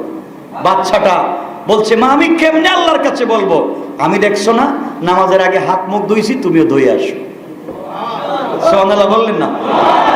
এই ছোট্ট বাচ্চা হাত পা ধুয়ে এসেছে, হাত পা ধুয়ে এসে বলছে মা এখন কি করব? পশ্চিম দিকে যায় নামাজ বিছায় বলছে আমি যা যা করি তুমি তা তা করো। সন্তানকে আল্লাহর সঙ্গে পরিচয় করিয়ে দিচ্ছে। কসম আল্লাহ, কসম আল্লাহর, আবার কসম আল্লাহর বলছি, আপনি আপনার সন্তানকে আল্লাহর সঙ্গে পরিচয় করিয়ে দেন, আল্লাহ আপনার সন্তানকে আপনার সঙ্গে পরিচয় করিয়ে দেন। আপনি আল্লাহর সঙ্গে সন্তানকে পরিচয় করিয়ে দিতে পারলেন না, আপনার ব্যর্থতা। কথাগুলো শুনেন। আজ হয়তো আমি মরে যাব, কাল হয়তো আপনি মরে যাবেন, দুনিয়া থেকে আপনি আমি বিদায় নিয়ে যাব। সন্তানগুলোকে আল্লাহর সঙ্গে পরিচয় করিয়ে দেন। সন্তান এবার সেজদায় পড়ে বলছে আল্লাহ আমি তোমাকে চিনি না, আমার মা একটু আগে নামাজ পড়ছে, তুমি তারে খাবার দিছো, তুমি আমাকেও খাবার দাও, পেটে খিদে লাগছে। আল্লাহু আকবার বলবেন, আল্লাহু আকবার। কেমন পরিচয় করিয়ে দিচ্ছে মা। একটু আগে মাই তো তোমার কাছে বলছে তুমি দিয়েছো, এখন আমার খিদে লাগছে তুমি আমাকে দাও। এর ভিতর দিয়ে মা খাবারের পুটলা বানাইয়া ওয়াইড আলমারির ভিতরে রেখে দিয়েছে। সন্তান নামাজ শেষ করেছে, নামাজ শেষ করে বলছে মা এত করে আল্লাহর কাছে বললাম, তোমাকে খাবার দিল আমাকে দিল না। মা বলছেন বাবা দিয়েছে তো, তুমি যখন তার কাছে দোয়া করেছো সাথে সাথে দিয়েছে, আম্মা কোথায় দিয়েছে? এই দেখছি আমি ওয়াইডের ভিতরে রাখতেছি। সুবহানাল্লাহ বললেন না? সন্তান ওয়াইড খুলে দেখেছে সত্যি তো খাবার রাখা, সে কলিজা ভরে গেছে। আবার ডেকে বলছে, আল্লাহ প্রতিদিন তোমার কাছে 5 বার না বেশি আসবো, তুমি বেশি দিও। সুবহানাল্লাহ, আমি বেশি বেশি তোমার কাছে আসবো, আমাকে আরো বেশি খাবার দিও। সন্তানের সঙ্গে আল্লাহর পরিচয় করিয়ে দেন। মায়েদেরকে বলছি, আল্লাহকে ওয়াস্তে আমার বোনেরা সন্তানদের সঙ্গে আল্লাহর পরিচয় করিয়ে দেন। কষ্ট পাচ্ছেন কোথায়? লম্বা করার ইচ্ছা নাই। এভাবে চলতে লাগলো। গঞ্জে বখশী রহমতুল্লাহ আলাইহির জিন্দেগি পড়লে আরো পাওয়া যায়, ইতিহাসের কথা বলছি। এভাবে দিন চলতে লাগলো। প্রতিদিন খাবারের টাইম হলে সন্তান আগে মায়ের কাছে গিয়ে বলতো, মা খাবার দাও। এখন খাবারের টাইম হলেই বলে, মা আল্লাহকে বলবো আমাকে ওযু করাইয়া দাও। আল্লাহর কাছে খাবার চাইতে হবে, আমাকে ওযু করাইয়া দাও, পেটে খিদে লাগছে। সন্তান যখন যায় নামাজ নিয়ে পড়ে যায়, মা তখন খাবারটা রাইখা দেয়। সুবহানাল্লাহ, কি পরিচয়! আর আজকালকে সন্তান খাবার খায় না, মা কোলে নিয়ে টেলিভিশন দেখাচ্ছে, কার্টুন দেখাচ্ছে, সন্তানকে বলছে খাও, তো খাইতেছে ওর মতো তো হবে। এই কার্টুনে যাকে দেখাচ্ছেন তার মতোই তো হবে না? হচ্ছে না? হচ্ছে। একদিন এভাবে চলতে চলতে চলতে চলতে দীর্ঘদিন চলে গিয়েছে। প্রতিদিন সন্তানদের জন্য মা খাবার রেখে দেয়। ইতিহাসের কথা বলছি, আবার বলছি ইতিহাসের কথা। একদিন মার বাবা সকালবেলা একটু দূরে চলে গেছেন মেহমান বাড়িতে, দুপুরের সময় হয়ে গেছে খাবারের। মায়ের কলিজায় টান পড়ে গেছে, আমার ছেলে দুপুরে খাবারের টাইমে যখন যায় নামাজ বিছাইয়া বলবে, আল্লাহ আমাকে খাবার দাও, আর যখন নামাজ পড়ে ওয়াইডু আলমারিতে গিয়ে দেখবে খাবার নাই, বলবে এই আল্লাহর ইবাদত করব না, একদিন দেয় আর একদিন দেয় না। আল্লাহ আমি তো অনেক দূরে চলে আসছি, এখন আমি কেমনে বাড়িতে যাই? আমি তো টাইমের ভিতরে যেতে পারবো না, আমি তো আমার সন্তানের খাবার রেখে আসতে পারলাম না, এখন আমি কি করি? সন্তান 5-6 বছরের সন্তান মাঠে খেলতেছিল, পেটে খিদে লেগেছে, বাড়িতে দৌড় দিয়েছে, মা বাপ নাই, ওযু করেছে, মুসল্লায় পড়ে সাজদায় পড়ে বলতেছে, আল্লাহ আজকে বাড়িতে মাও নাই, আজকে বাড়িতে বাবাও নাই, তুমি আমাকে বেশি খাবার দাও, আমি একা খাবো। আল্লাহু আকবার বলেন। কেউ নাই, এখন কে তাকে খাবার দিবে? এতদিন তো মা রেখেছিল, এখন কে তাকে দিবে? এদিকে মা পাগল হয়ে গেছে, আমার সন্তানের আজকে ঈমান নষ্ট হয়ে যাবে, আমার সন্তান আজকে নামাজ পড়ে কিছুই পাবে না। কিন্তু মনে রাখবেন, আপনি আপনার সন্তানকে ভুলে যেতে পারেন, মহান মালিক তার গোলামকে ভুলে যায় না। আপনি আপনার সন্তানের কথা ভুলে গিয়েছেন, আল্লাহ বুঝিয়ে দিতে চান, ও মুসা, ও নূহ, তুমি বৃদ্ধা মহিলার কথা ভুলে গিয়েছো, সকলকে তোমার নৌকায় উঠিয়েছো, আমার এই বান্দির কথা ভুলে গিয়েছো। তুমি ভুলে যেতে পারো, আমি ভুলে যাই না। সুতরাং আমার বন্ধুগণ, তিনি পাগলের মতো দৌড়াচ্ছেন, মহিলা পাগলের মতো দৌড়াচ্ছেন। সন্তানকে খাবার দিবেন, এমন সময় সন্তান জায়নামাজ বিছায়া কাঁদতেছে আর বলতেছে, আল্লাহ কেউ নাই, তুমি আমাকে একটু খাবার দাও। নামাজ শেষ করে সন্তান তাকায়া দেখে এতদিন ওয়াইটের ভিতরে খাবার থাকতো, আজকে পুরা করে 160টা আইটেমের খাবার কে রেখে দিয়েছে। আল্লাহু আকবার বলেন। মা পাগলের মতো দৌড়ে বাসায় আসতেছে। বাসায় আসার আগে, তারিখের কথা বলছি, বাসায় আসার অনেক আগে খাবারের গ্রান, পুরা এলাকা, পুরো রাস্তা ভরে গেছে খাবারের গ্রান। মা দৌড়ে ঘরের ভিতরে আসছেন, এসে দেখেন সন্তান হাসতেছে, কুলের ভিতরে নিয়ে বলছেন, বাবা আজ হয়তো তোমার আল্লাহ তোমাকে খাবার দেন নাই। সন্তান বলছে, মা আপনি কি বলছেন? প্রতিদিন তুই 1 পুটলা খাবার দিত, আজকে কতগুলো দিছে আমি তো গুনতেই পারি না। মা দেখে ঘরের ভিতরে খাবার আর খাবার, মা তো পরিশান, খাবারগুলা কে দিয়েছে? মা কাঁদতে কাঁদতে পরিশান হয়েছে, কোথাকার এই খাবার আসলো? রাত্রে তাহাজ্জুদের নামাজ পড়ে সন্তানের জন্য কাঁদতে কাঁদতে মা ঘুমিয়ে গিয়েছে। ঘুমের মধ্যে স্বপ্নে দেখেন আল্লাহ বলছেন, বান্দি কান্দিস না, তুই তোর বাচ্চাকে ভুলে গিয়েছিস, আমার সঙ্গে পরিচয় করিয়ে দিয়েছিস, আমি আজকে তার খাবারের ব্যবস্থা করে দিয়েছি। আপনি পরিচয় করিয়ে দেন, আপনি পরিচয় করিয়ে দেন, আপনার সন্তানের সঙ্গে আল্লাহর পরিচয় করিয়ে দেন, আল্লাহ আপনার সন্তানের সঙ্গে আপনার পরিচয় করিয়ে দিবে। লম্বা ইতিহাস, ইতিহাস বলা উদ্দেশ্য না, কথা হচ্ছে এই হচ্ছে ইসলাম, এই হচ্ছে দ্বীন। আজকে আমরা কোথায় গিয়েছি? আমি মরে যাব, আমি মরে যাব, এই কথাগুলো আপনারা দিল দিয়ে শুনে রাখবেন। আমার মায়েদেরকে বলছি, কি রে ভাই, এটা কি বন্ধ হয়ে গেল? আজকে কষ্ট হচ্ছে আপনাদের? একটু জিকির করেন, লা ইলাহা ইল্লাল্লাহ, জোরে লা ইলাহা ইল্লাল্লাহ, লা ইলাহা ইল্লাল্লাহ, লা ইলাহা ইল্লাল্লাহ, লা ইলাহা ইল্লাল্লাহ, লা ইলাহা ইল্লাল্লাহ, লা ইলাহা ইল্লাল্লাহ, লা ইলাহা ইল্লাল্লাহ, লা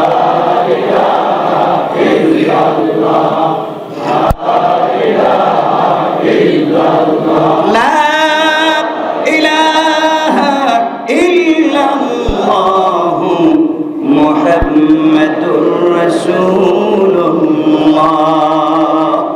সাল্লাল্লাহু আলাইহি ওয়াসাল্লাম। কথাগুলো মনে থাকবে তো ইনশাআল্লাহ ভাই? কয়েক মিনিট লম্বা করা যাবে? অসুবিধা হচ্ছে না তো? একটু হাত দেখান তো দেখি কার কার অসুবিধা হচ্ছে। অনেকের হচ্ছে। এতক্ষণ যা বলছি আল্লাহর সঙ্গে সন্তানদের পরিচয়ের কথা বলছি।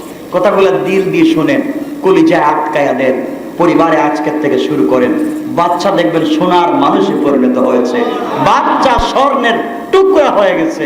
আপনার আর কষ্ট করতে হবে না, সন্তান আপনাকে চিনবে। আল্লাহ বলছেন, গোলাম তোর কাছে একটা কথা বলছি, তুই শুধু বাচ্চাটাকে আমার সঙ্গে পরিচয় করিয়ে দে, আমার সঙ্গে পরিচয় করিয়ে। কি চাইবেন আর পাবেন না, এই কথাই তো মনে পড়লো হযরতে ফাতেমার কথা। এগুলো অনেক বলা কথা, শুধুমাত্র আপনাদেরকে শোনাচ্ছি। হযরতে ফাতেমা রাদিয়াল্লাহু তাআলা আনহার সঙ্গে স্বামীর এমন সম্পর্ক ছিল। হযরতে আলী তো এমন আলী ছিলেন যার সঙ্গে আল্লাহর সম্পর্ক ছিল, আল্লাহর এমন সম্পর্ক ছিল। আলী হাত উঠাইছে, আল্লাহ এর আগে দিতে দেরি করে নাই, এর আগে দিয়েছে, হাত নামাইতে পারে নাই আলী, আল্লাহ তার হাতে পৌঁছে দিয়েছেন খাবার। তার নাম তো আলী। এই শিক্ষা রাসূল থেকে আমরা পেয়েছি। হয়তো বলতেছিলাম সংক্ষেপ কথা, হযরতে আলী কারামাল্লাহু ওয়াজহা, রাসূলের সাহাবী, রাসূলের মেয়ের জামাই, রাসূলের চাচাতো ভাই। কত পরিচয় না? রাসূলের সাহাবীও, রাসূলের মেয়ের জামাই, রাসূলের চাচাতো ভাই। সুবহানাল্লাহ বলবেন না? আলী কি পরিচয়, আল্লাহর সঙ্গে সম্পর্ক করেন হযরতে আলী। হাদিসে এসেছে, তারিখ ইবনে জারির তাবারিতে লিখে, হযরতে আলী ফাতেমার ঘরে 3 অথবা 5 দিন খাবার নাই, খাবার নাই। আপনার ঘরে কি এমন কোন ঘটনা ঘটেছে? ঘটেছে? এক বেলা খাবার না থাকলে মায়ের ছাড়া কোনো পথ নাই। নাস্তা 5 বার না দিলে স্বামীরে ছেড়ে চলে যাইব বউ। এখন বউ আছে? আছে বললেন কেন? আল্লাহ হিদায়াত দেখ, আমিন বলেন। এজন্য বেশি বেশি তাদেরকে তাফসীর শোনাবেন, ভালো হয়ে যাবেন ইনশাআল্লাহ। আমাদের মায়েদেরকে ভালো বানান। আমার বন্ধুগণ, কথা সংক্ষেপ করে দিই। হযরতে আলী কাররামাল্লাহু ওয়াজহা দীর্ঘদিন পর্যন্ত কয়েকদিন ঘরে খাবার না পেয়ে ঘর থেকে বের হয়ে গেলেন। একদিকে হযরতে ফাতেমা অসুস্থ পড়ে আছেন বিছানায়, খাবার নাই, আবার অসুস্থ, ঘরে খাবার নাই, আবার অসুস্থ হযরতে ফাতেমা। আলী সকাল বেলা ঘর থেকে বের হয়ে রাস্তা দিয়ে হাঁটতে লাগলেন। কিছু দূর যাওয়ার পরে বিশ্বনবী আকায়ে নামদার তাজদারে মদিনা সরকারে তো আলম নবী বিশ্ব নবী সাল্লাল্লাহু আলাইহি ওয়াসাল্লাম তিনিও রাস্তা দিয়ে হাঁটতেছেন।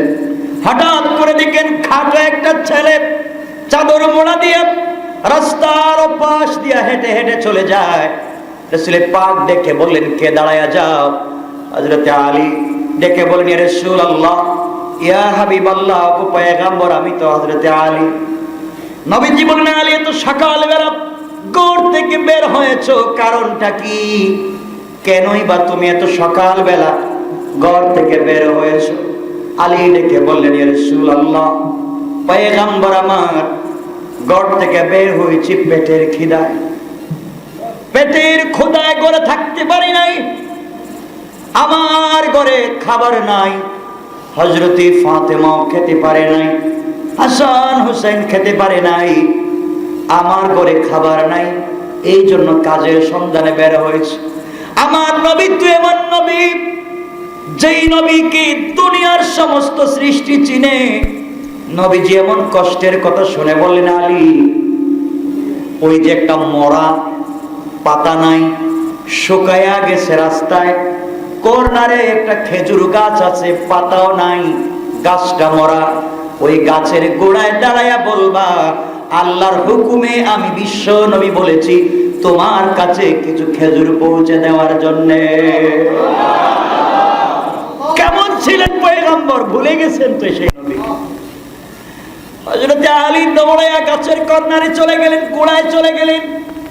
গাছের গোড়ায় গিয়ে দেখেন গাছে খেজুর থাকবে তো দূরের কথা, একটা পাতাও নাই। কিন্তু বিশ্ব নবী বলেছেন, রাসূলের কথা তো মিথ্যা হতে পারে না। তিনি গিয়ে বললেন, খেজুর গাছ, আল্লাহর পয়গম্বর বলেছে আমার ঘরে খাবার নাই, আমার কাছে কিছু খেজুর আল্লাহর হুকুমে পৌঁছে দেওয়ার জন্য। এই কথা বলতে দেরি হয়েছে, এই মরা খেজুর গাছ থেকে তাজা তাজা খেজুর মাটির মধ্যে পড়তে দেরি হয় না। কেমন ছিলেন পয়গম্বর? হযরত আলী বলেন, কিছু খেজুর আমি মুখে দিলাম, পকেটে নিলাম, বাড়িতে আসলাম, সকলকে খাওয়ালাম। এমন চিন্তা তো করতেই পারি নাই যে খাবার ছাড়া খেজুর পাবো। সন্তানদেরকে খাওয়ালাম, স্ত্রীকে খাওয়ালাম, এরপরে আমিও খেলাম, কিছু খেজুর বেঁচে গেল।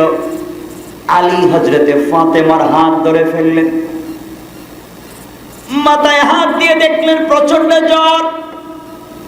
হাত টেনে বললেন, ফাতেমা, দীর্ঘদিন হয়ে গেছে তুমি আমার সংসার করো, তুমি কোনদিন আমার কাছে কিছু চাইলা না, জিন্দেগিতে আমার কাছে তুমি কিছু চাও নাই, আজকে তুমি আমার কাছে কি কিছু চাইবা? জীবনে কোনদিন একটা কাপড় চাইলা না, একটা জুতা মোজা কিছুই চাইলা না, ভালো খাবার করে নিয়ে আসেন কোনদিন চাইলা না, খেয়ে না খেয়ে আল্লাহর শুকরিয়া আদায় করে চলছো। ফাতেমা, আজ কি তুমি আমার কাছে কিছু চাইবা? হযরতে ফাতেমা বললেন, স্বামী আমার, আপনার কাছে চেয়ে আমি আমার স্বামীকে ছোট করতে চাই না। আমি জানি আমার স্বামীর পকেটে টাকা নাই, আমি যদি চাই কেমনে এনে দিবে, এই জন্য আমি চাই না। এই চিন্তা যদি আজও আমাদের মায়েদের ভিতরে, বোনেদের ভিতরে চলে আসতো, তাহলে স্বামীরা হার্ট অ্যাটাক করে মরতো না। স্ত্রী এমন কিছু চেয়ে বসে, স্বামী রাস্তায় হার্ট অ্যাটাক করে। কথা বলছেন না কেন? এমন কিছু চা, পকেটে টাকা নেই, বেচারা চিন্তা করতে হার্ট অ্যাটাক। আপনি কোত্থেকে চুরি করে আনবেন কি আনবেন সেটা জানি না, পাশের ফ্ল্যাটের ভাবি দেখছি এত সুন্দর অর্নামেন্টস জুয়েলারি পরছে, এত লম্বা একটা হিল জুতা পরছে, ও 3 ইঞ্চি, এখন দেখতেছি 7 ইঞ্চি দেখা যায়। মানুষটা হচ্ছে 3 ফুট, আর জুতা একটা পরছে এখন 7 ফুট লম্বা হয়ে গেছে। আপনি আমাকে এমন একটা জুতা এনে দেন, আমাকে একটা সুন্দর শাড়ি এনে দেন। স্বামীর পকেটে টাকা নাই, 18,000 20,000 টাকা বেতন পায়, বেচারা এত টাকার শাড়ি কোথায় পাবে?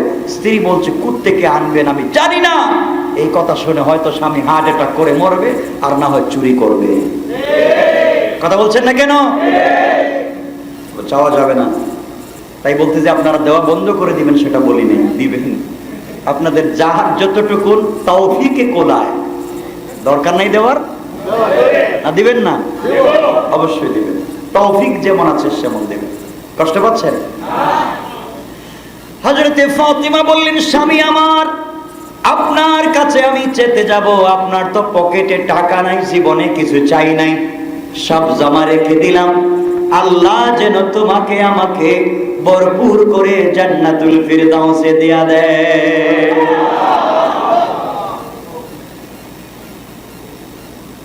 আমার বন্ধুগণ, হযরত আলী বললেন, ফাতেমা তুমি আমার কাছে জীবনে কিছু চাও না, জান্নাতে কি চাইবে, আল্লাহর কাছে কি চাইবে? হযরতে ফাতেমা বললেন, স্বামী আল্লাহর কাছে যদি চাওয়ার কোনো সুযোগ থাকে, আল্লাহ যদি কিয়ামতের দিন একা একা আমাকে বলেন কি চাও, আমি আল্লাহকে বলবো, আল্লাহ যেই স্বামীর হাতে আমার বাবা মাকে উঠাইয়া দিয়েছে জান্নাতুল ফিরদাউসে, আমি আমার ওই গরিব স্বামীকে চাই। কেমন ভালোবাসা ছিল তাদের। আর আজকালকার স্ত্রীরা বলবে, মিয়া আপনারা কি জান্নাতে নিমু আমি? চিন্তাই করেন না, আপনার দরকার নেই, ভালো দেখে একজন নিয়ে নিন। ঠিক না? এটাও কয় ঠিক। সব যদি ঠিক হয় তাহলে তো বদনাম হয়ে যাবে। আমার বন্ধুগণ, এক পর্যায়ে হযরতে আলী বললেন, না কিছু চাইতে পারো। দিবেন কোত্থেকে? আমার কাছে কিছু খেজুর বাকি আছে, বাজারে নিয়ে বিক্রি করে টাকা দিয়ে তোমাকে দিয়ে দেব। সুবহানাল্লাহ বলুন। কিছু তো আছে আমার কাছে, তুমি কি চাইবা চাও, খেজুরগুলো বাজারে বিক্রি করে দেব। হযরতে ফাতেমা চিন্তা করলেন, খেজুর বিক্রি করার কয় টাকা মিলবে, ঠিক না? কয় টাকা পাওয়া যাবে? তিনি বললেন, স্বামী আমি আপনার কাছে জুয়েলারি চাই না, আপনার কাছে জুতা মোজা কাপড় চাচ্ছি না, ভালো ঘরের ভিতরে কোন ফার্নিচার চাচ্ছি না। আমি কিন্তু অসুস্থ দীর্ঘদিন থেকে, জ্বর, জানি না কোন দিন মরে যায়, বাঁচবো কিনা বুঝতেছি না। পারলে আমাকে একটা ডালিম খাওয়াই, যেটা আমি বলেছি অনেকদিন, সংক্ষেপ করে বলছি, শুধু বোঝাবার জন্য, শেষে কি বোঝাতে চাই এটাই বোঝাবো। শুধু পারলে আমার জন্য একটা 1 কেজিও না, কয়টা? একটা ডালিম নিয়ে আসবো। আপনার স্ত্রীকে আপনার কাছে একটা কোনোদিন চাইছে? কয়টা চায়? 1 কেজি, 1 বস্তা? 1 বস্তা দিয়ে কি করবে উনি? বাপের বাড়ি? কি বলেন আপনারা, বদনাম করতেছেন। না না, ভালো মানুষ আছে, এত বদনাম করা যাবে না। মানে কার ভিতরে কোন বাতি জ্বলতেছে আমি তো আর জানি না, যা জ্বলতেছে তাই বলতেছে। যাক, আল্লাহ আমাদের পরিবারকে শান্তির পরিবার বানায় দিন।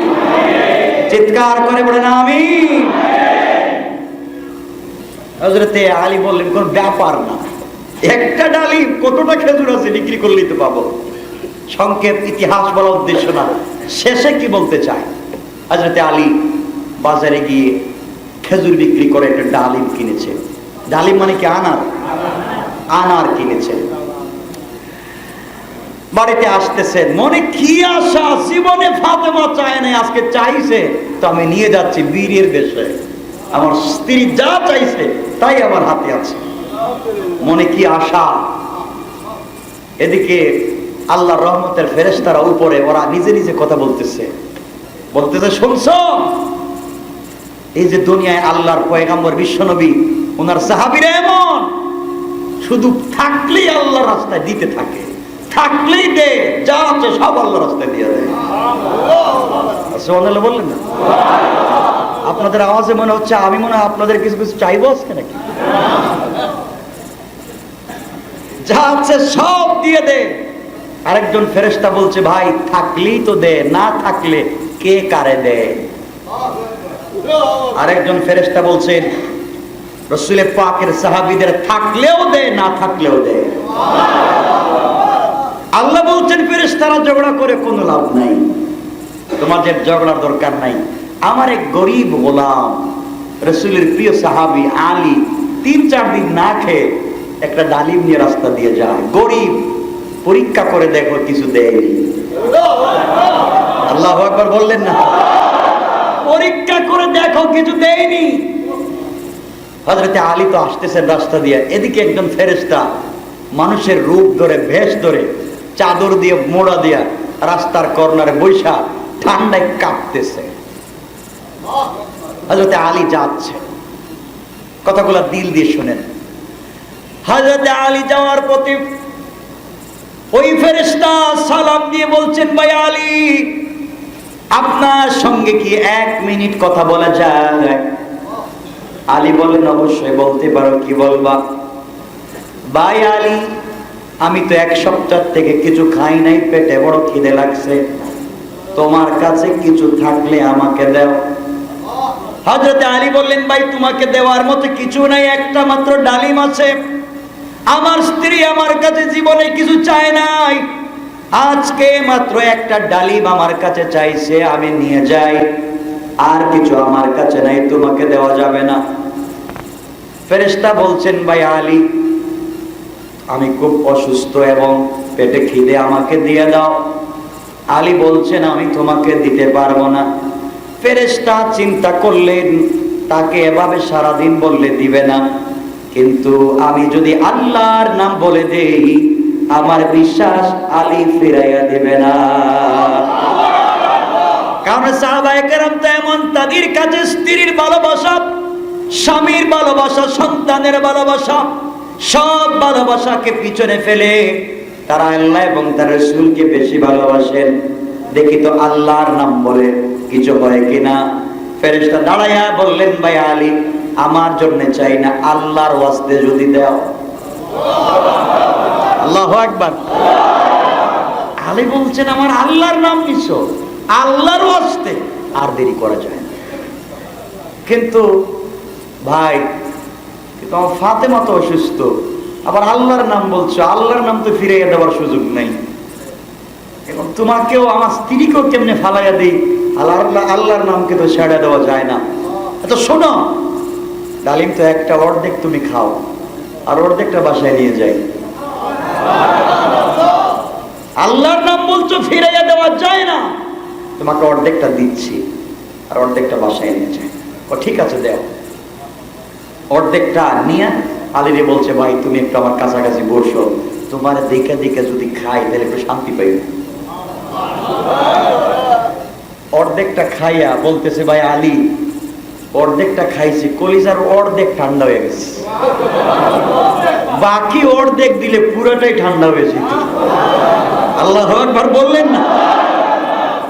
আলী বললেন, কি বলবো? আমরা হইলে বলতাম তোমার চোখে ঠাডা পড়ছে, অর্ধেক দিচ্ছি আর অর্ধেক কেমনে চা?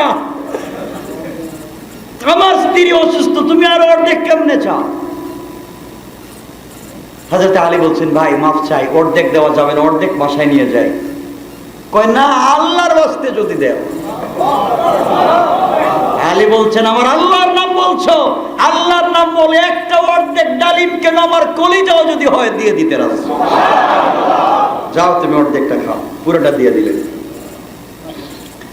পুরাটা দিয়া চিন্তা করেন বাড়ি থেকে কি জবাব দেই। ডালিমও নাই, খেজুরও নাই, কিচ্ছু নাই।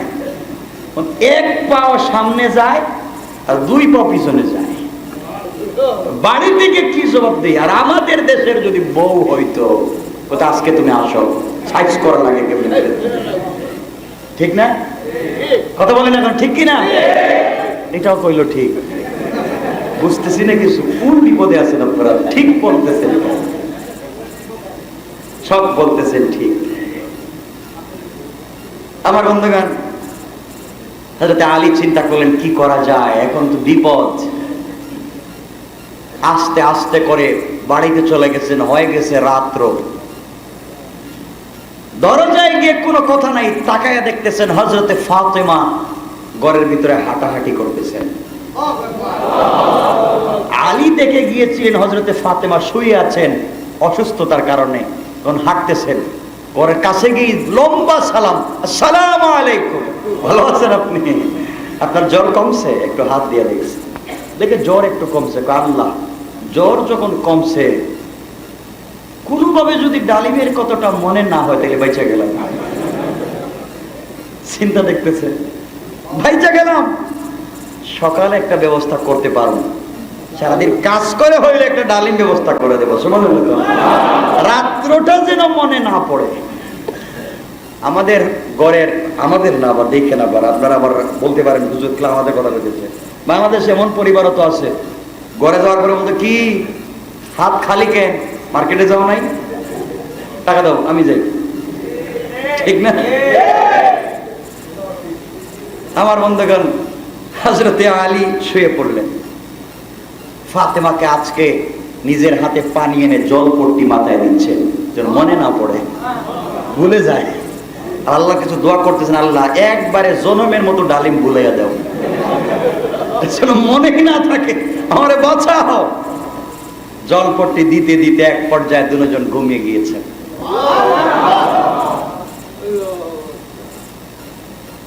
রাত্র যখন গভীর হয়ে গেল, সকলে ঘুমিয়ে চলে গেলেন, ঘুমের ঘরে চলে গেলেন। যাওয়ার পরে গভীর রজনীতে শুনেন হযরতে আলী কাররামাল্লাহু ওয়াজহা কে যেন দরজায় এসে ডাকতেছে, আলী দরজা খুলে দাও। আলী বলছেন, কে আসছো? দরজা খুলে দেওয়া যাবে না তো রাত্রে, আমার স্ত্রী অসুস্থ।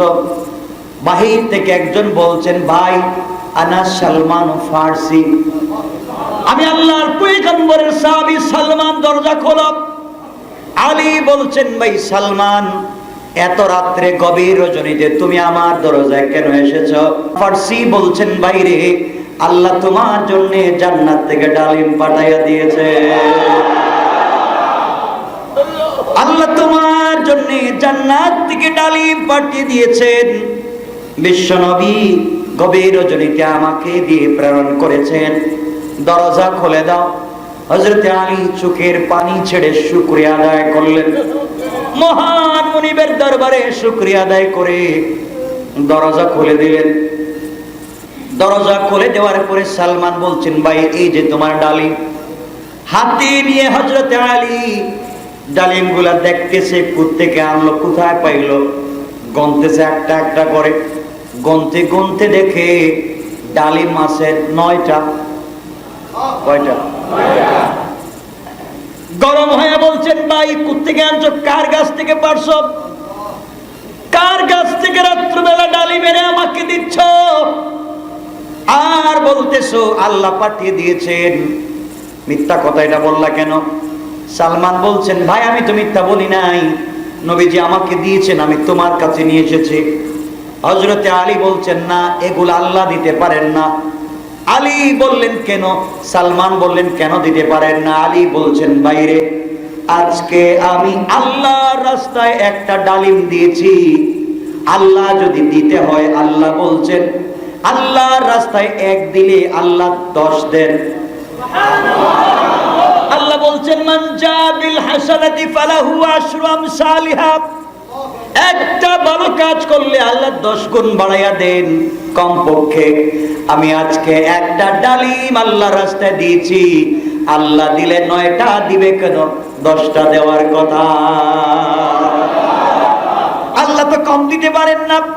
হযরত সালমান বলছেন, বাইরে একজন বলছিল 10টা দিব, দিছে 9টা, আমার সমস্যা কি? আমার কি করার আছে? আল্লাহ 9টা বলছিল, 10টা বলছিল, 9টা দিয়েছে।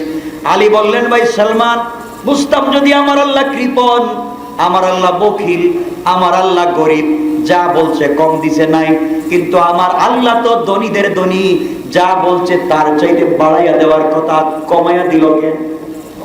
সুতরাং আমার বিশ্বাস, আমরা কমিটমেন্ট মিথ্যা করতে পারি, ওয়াদা মিথ্যা দিতে পারি, আমার আল্লাহর ওয়াদা মিথ্যা হতে পারে না।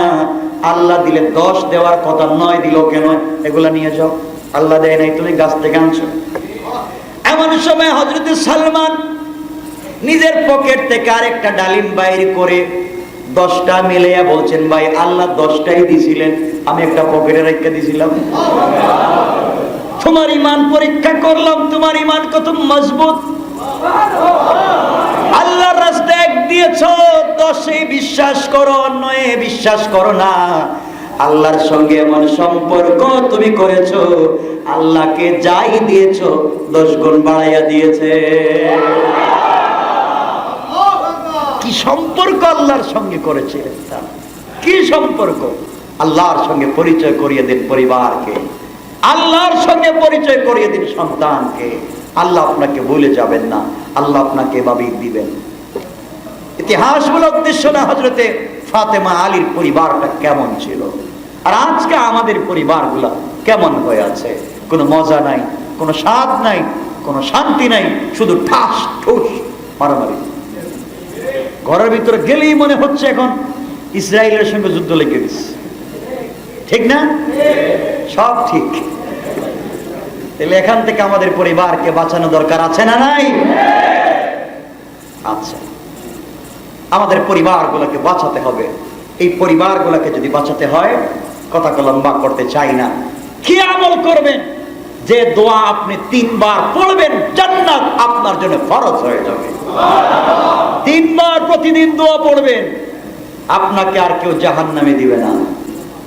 এখন যদি দোয়া পড়ে চুরি করেন, দোয়া পড়ার পরও যদি মিথ্যা বলেন, দোয়া পড়ার পরও যদি নামাজ না পড়েন, তাহলে কিন্তু জাহান্নামে যাওয়া লাগবে। আল্লাহ বলছেন 5 ওয়াক্ত নামাজ পড়ার পরে, হালাল খাওয়ার পরে কেউ যদি এই দোয়া প্রতিদিন 3 বার পড়ে, তার জন্য জান্নাত ওয়াজিব, জাহান্নাম হারাম। আমরা জান্নাত চাই না? এই হাদিস হচ্ছে তিরমিজি শরীফ 2552 নম্বর হাদিস। রাসূল পাক বলছেন, তোমরা যদি এই দোয়া প্রতিদিন 3 বার পড়ো, জান্নাত ওয়াজিব হয়ে যাবে। আমরা পড়তে পারবো তো ইনশাআল্লাহ? 3 বার পড়া তো কোনো কষ্টের জিনিস না। আমরা 3 বার পড়বো। হযরতে আনাস রাদিয়াল্লাহু তাআলা আনহু বর্ণনা করছেন এই হাদিস। রাসূল পাক বলছেন, এই দোয়া যারা প্রতিদিন 3 বার পড়বে, তাদের জন্য জান্নাত ওয়াজিব, জাহান্নাম হারাম। এই দোয়াটা ছোট্ট একটা দোয়া। দোয়া হচ্ছে, সকলে আমার সঙ্গে পড়েন, আল্লাহুম্মা ইন্নী আসআলুকাল জান্নাহ ওয়া আউযু বিকা মিনান নার। এই দোয়া,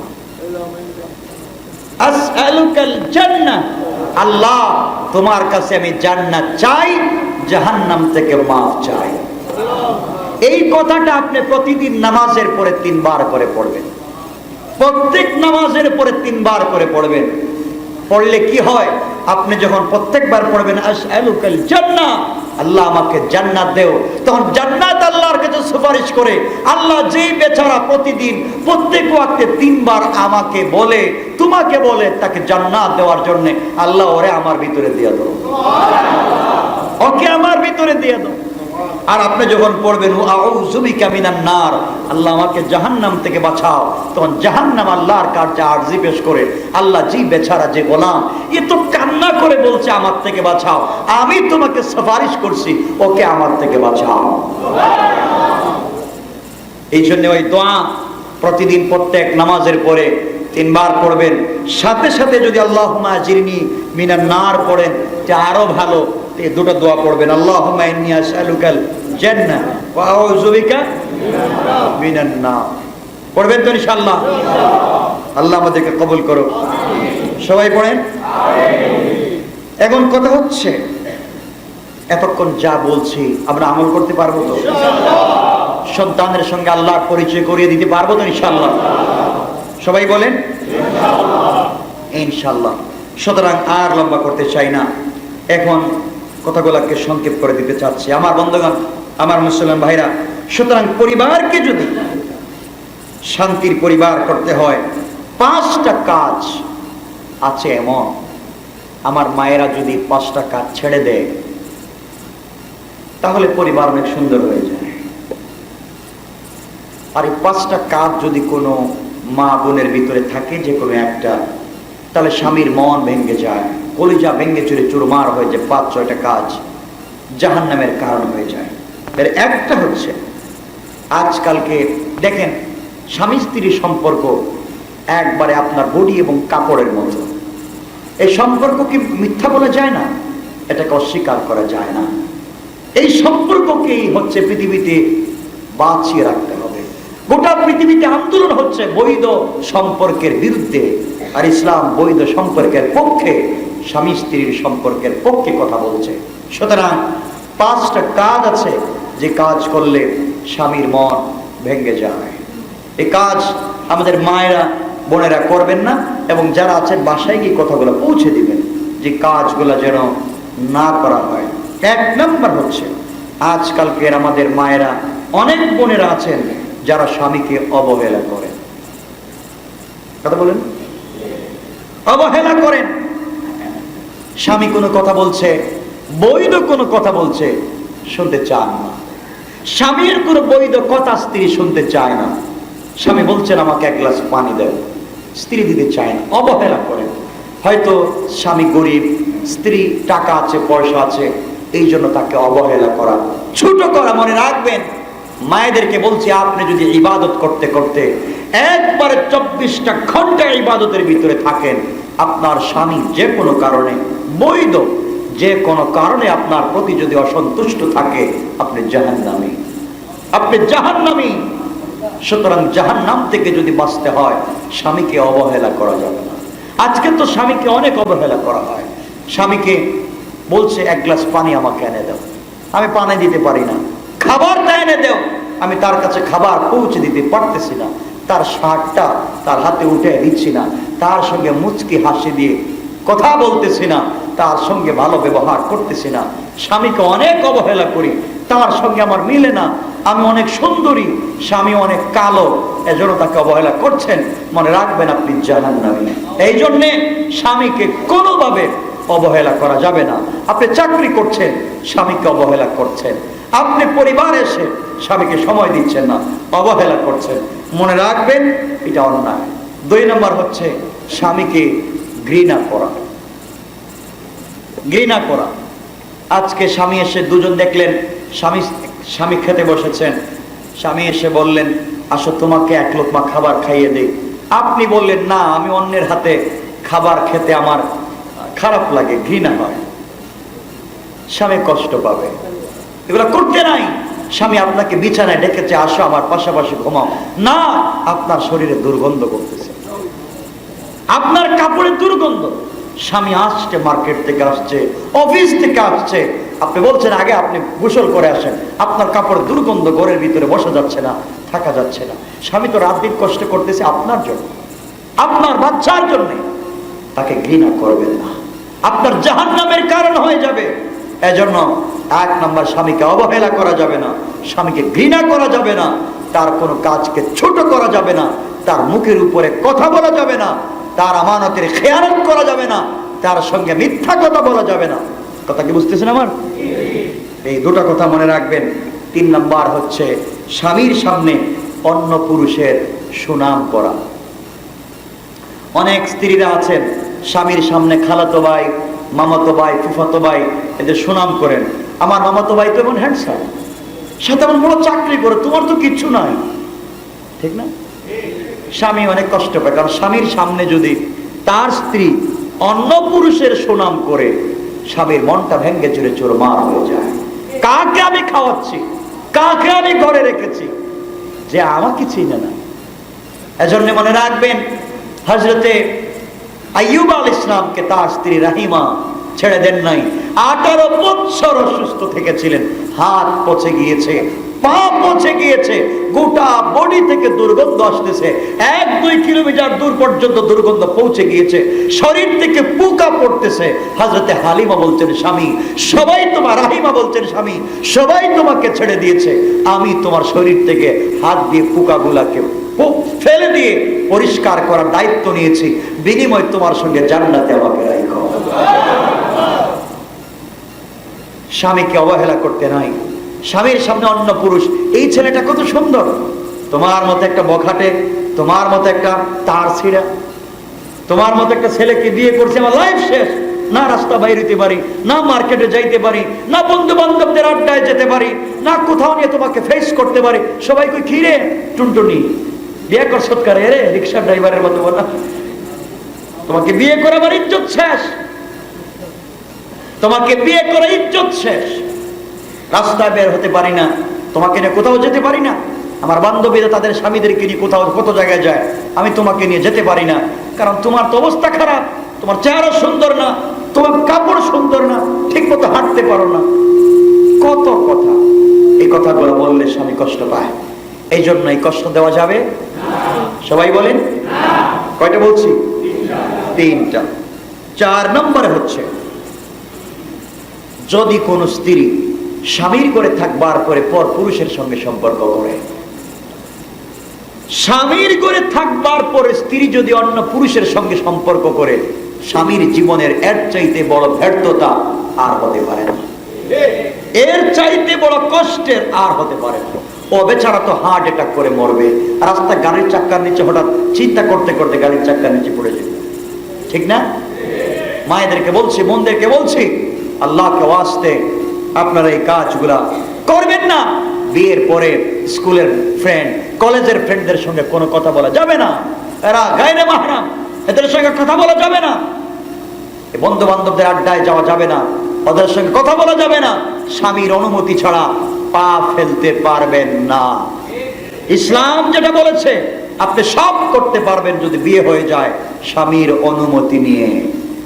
কথা বুঝতে পেরেছেন? এজন্য অনেক বোনেরা আছেন বিয়ের পরেও স্বামী থাকা অবস্থায় অন্য পুরুষের সঙ্গে সম্পর্ক আছে না নাই? হালাল? সবাই বলছেন না কেন? হালাল না হারাম? এগুলা করা যাবে? স্ত্রীদেরকে বুঝাবেন এগুলো হারাম কাজ, অন্যায় কাজ, বুঝে ভালো পথে নিয়ে আসেন।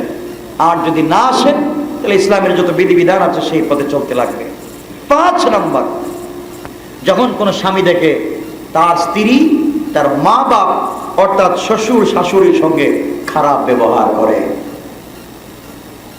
আমি বোনদেরকে বলছি আপনি আপনার শ্বশুর শাশুড়িকে নিজের মা বাপ মনে করবেন, আর শাশুড়িকে বলছি আপনি আপনার ছেলের বউকে নিজের মেয়ে মনে করবেন। আপনি যদি ছেলের বউকে নিজের মেয়ে মনে করেন আর ছেলের বউ যদি আপনাকে নিজের মা মনে করে, এর মধ্যে ভেজাল হওয়ার কোনো কারণ নাই। কিন্তু আমরা শাশুড়িরা ছেলের বউকে নিজের মেয়ে মনে করতে পারি না, মনে করি কাজের মেয়ে, ঠিক না?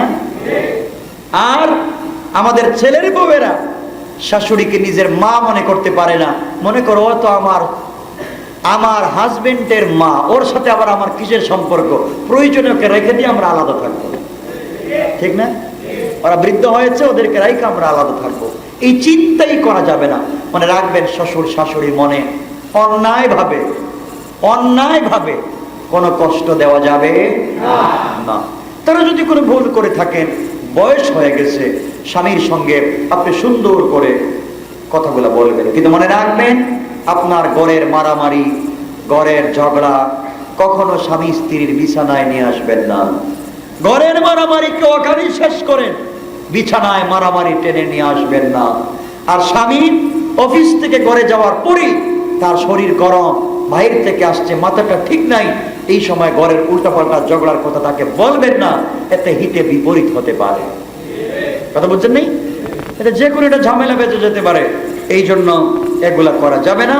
6 নাম্বার হচ্ছে, আমি বোনদেরকে বলছি আল্লাহকে ওয়াস্তে আপনার স্বামীর নাশুকরি করবেন না, স্বামীর নাশুকরি করবেন না।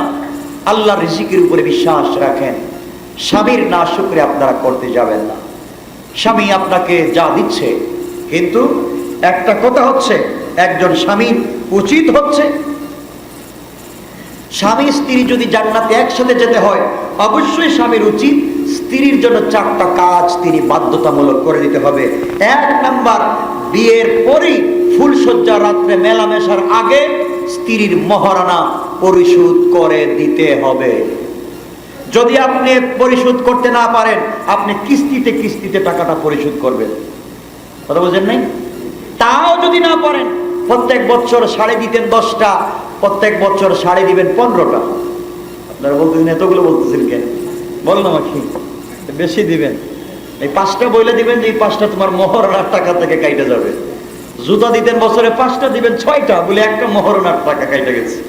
এভাবে তাকে বুঝে, এরপরেও আপনার মৃত্যুর আগে যদি আপনি মহরানার টাকা না দিয়া মরেন, খবর আছে স্ত্রীর হক দিচ্ছেন না, আপনি জান্নাতে যেতে পারবেন না। ঠিক তো বলছেন? ঠিকই। বিয়ের সময় তো মোহর লেখাইছেন 30 লাখ, টাকা আছে পকেটে 10 টাকা, দিবেন কেমনে? এখানে তো বড় বেটাগিরি, দেখ 30 লাখ টাকা, 30 লাখ তো লেখাইছেন, ফুল সজ্জা রাত্রে এখন আর ঘরে যায় না। স্ত্রী বলছে স্বামী কি হলো, আজকে 5 রাত্রে তুমি ঘরে আসতেছো না কেন, দরলে দাঁড়ায় আছো কেন? পকেটে 10 টাকা আছে। 10 টাকা, 30 লাখ লেখাইছে, এখন 10 টাকা কেন? মাফ করে দিলে আসবো। স্ত্রী চিন্তা করছে মাফ না করলে তো আসবেই না। যাও তোমারে মাফ করে দিলাম। এখন সে বাঘের মতো যাচ্ছে করে, মাফ পেয়ে গেছে, ভাগের মতো করে যাচ্ছে। আরে তোমাকে মাফ করে না স্ত্রী, আজকে তালাক দিয়া দেখো, কালকে কোর্টে টাকা দেওয়া লাগবে। হ্যাঁ, খবর আছে, ঘরে ঢুকাচ্ছে। এজন্য এগুলো হিসাব করে দেও, না দিতে পারলে মোহর। সুতরাং আর 2 নম্বর হচ্ছে স্ত্রীর খাবারের ব্যবস্থা করবেন। আপনি কেএফসিতে গিয়ে, জঙ্গলে গিয়ে, ভালো ভালো রেস্টুরেন্টে গিয়ে দামি দামি খাবার খাবেন, আর স্ত্রীর জন্য যাওয়ার সময় 5 টাকা দিয়ে এখান থেকে ছানার বড়া নিয়ে যাবেন। ইসলাম তা সাপোর্ট করবে না। আপনি যা খাচ্ছেন আপনার স্ত্রীর জন্য তাই খাওয়াবেন। কথা বুঝছেন তো? ওর হক আছে আপনার খাবারে, আপনি তাকে তাই খাওয়াবেন। আপনি ভালো খাবেন, বাসায় খারাপ খাবার দিবেন না। 1 নাম্বার স্ত্রীর মহারণা আদায় করতে হবে। 2 নাম্বার, আপনি যা খাবেন, আপনার কপালে আল্লাহ যা দিয়েছে স্ত্রীকে তাই খাওয়াবেন। এর অর্থ এটা নয় একটা বিয়ে শাদিতে গেলেন, ওখানে যা খাইছেন পকেটে আরেকটা নিয়ে আসলেন, বাসায় বউ আছে তার জন্য নেয়া লাগবে, চিন্তা করলে তো মায়ের খাওয়া ছাড়া পথ নাই। এর অর্থ হলো স্ত্রীকে খুশি রেখে আপনি স্ত্রীর জন্য উত্তম ভালো খাবারের ব্যবস্থা করবেন। ঠিক আছে ইনশাআল্লাহ? না কথা বুঝাইতে পারি নাই? এখন যদি আপনি চিন্তা করেন যে আপনি রাস্তায় বাইরে সকাল থেকে বিকাল পর্যন্ত চা খাইছেন 50টা, এখন বাসায় গিয়ে যদি স্ত্রীকে বলেন তোমাকে আমি 50টা চা খাওয়াবো, তাহলে তো মায়ের ছাড়া কোন পথ নাই। এজন্য এটা না, স্ত্রীকে তার মন প্রফুল্ল থাকে, আনন্দিত থাকে যতটুকুন খাবারে, ততটুকুন খাবার দিবেন, কার্পণ্য করবেন না।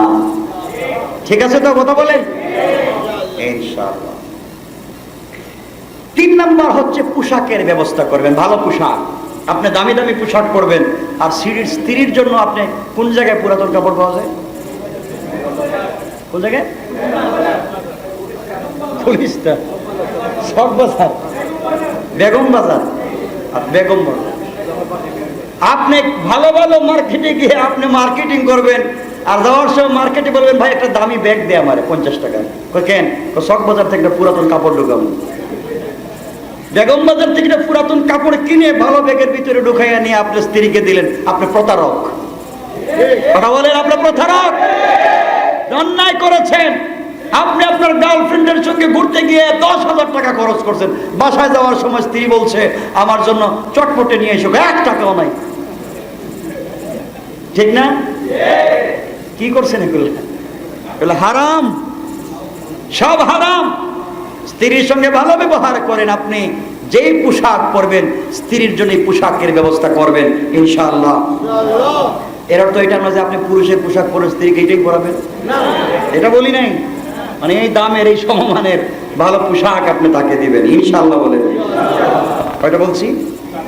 3টা। 4 নাম্বার হচ্ছে স্ত্রীর জন্য ভালো একটা বাসস্থানের ব্যবস্থা করবেন, যেখানে স্ত্রী থাকলে পর্দায় থাকতে পারে, আমানত রক্ষা করে চলতে পারে। আপনি প্রতিবেশী দেখবেন, আপনি ইনসাফের সাথে চলতে চান, এমন প্রতিবেশী প্রিজিং করে। কথা বলেন না কেন? প্রতিবেশীর ছেলে মেয়েরা এমন, ওরা খারাপ লাইনে চলে, তো আপনি এখানে থাকলে তো আপনার বাচ্চাও খারাপ হবে। কথা বলেন না কেন?